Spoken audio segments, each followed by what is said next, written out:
No, seriously, I never mix in mono. Like, actually ever.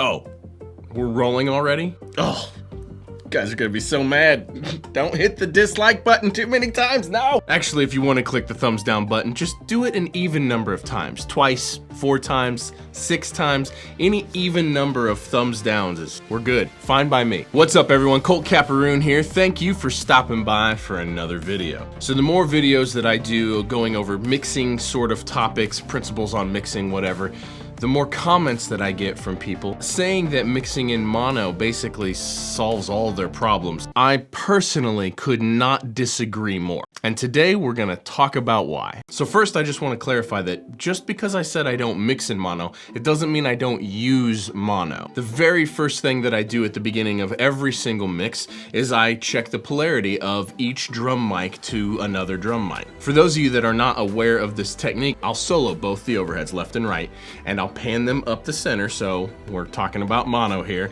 and then I'll flip the phase on one of them, so that way I can tell which phase orientation has the most low end, and then I will do that against every other microphone on the drum kit. So I figure out the orientation between the overheads, and then I'll leave the first overhead up, and then I'll pull the snare mic up and listen to just an overhead and just the snare mic, and I'll flip the overhead of the snare, which way has more low end, and whichever way it is, it stays that way.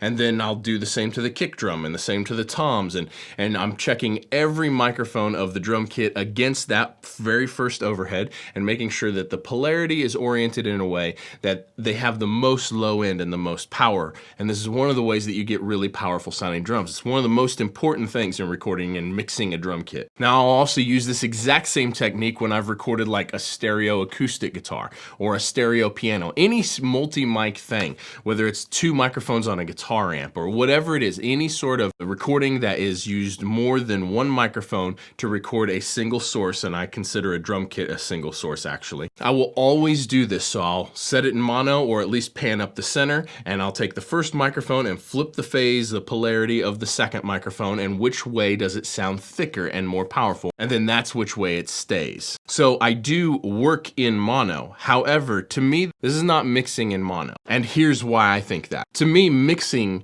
is a creative process. It's a performance. When I'm mixing, I'm conducting a performance. I'm actually being creative in the moment, reacting to what I hear and making adjustments accordingly, and I'm trusting my gut. This process of checking the polarity of a microphone against another microphone and seeing which way that it sounds thicker and more powerful, this is not a subjective thing or a creative thing. It's a purely technical thing. So to me, flipping the polarity to see which way has more power is outside of what I would call mixing.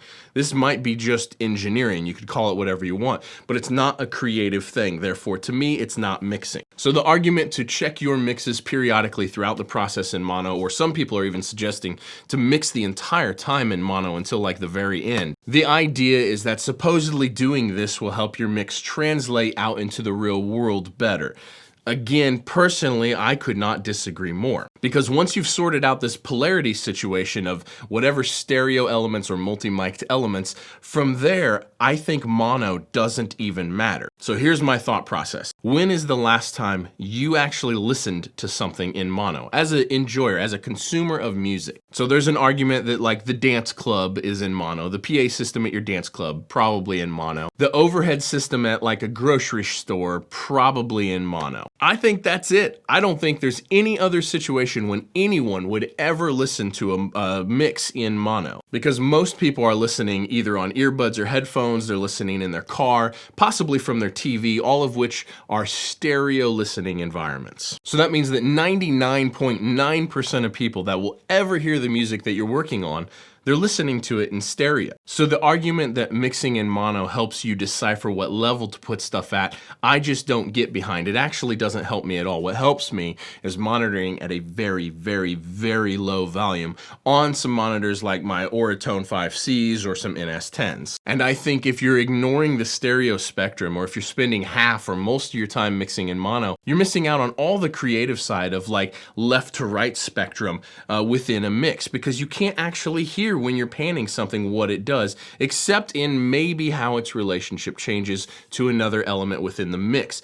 But again, I don't care. For me, I'd rather listen to the full stereo spectrum 100% of the time, and I can specifically choose to find a pocket in which to place that shaker, that it's not stepping on anything else. And I genuinely feel like I can more accurately do this when I'm mixing in stereo. So once you've gotten this technical thing that I don't consider mixing out of the way in your drums and your stereo elements, from there the entire process is purely creative and almost purely meant for stereo consumption. I'm Colt Capperrune, and I never mix in mono. Don't forget to subscribe, click the bell next to the subscribe tab, give me a thumbs up, or hit that thumbs down an even number of times. Drop me a comment, let me know your thoughts. I'm sure that I'm gonna get some hate for this one, so let that hate flow through you and explode it into the comment section.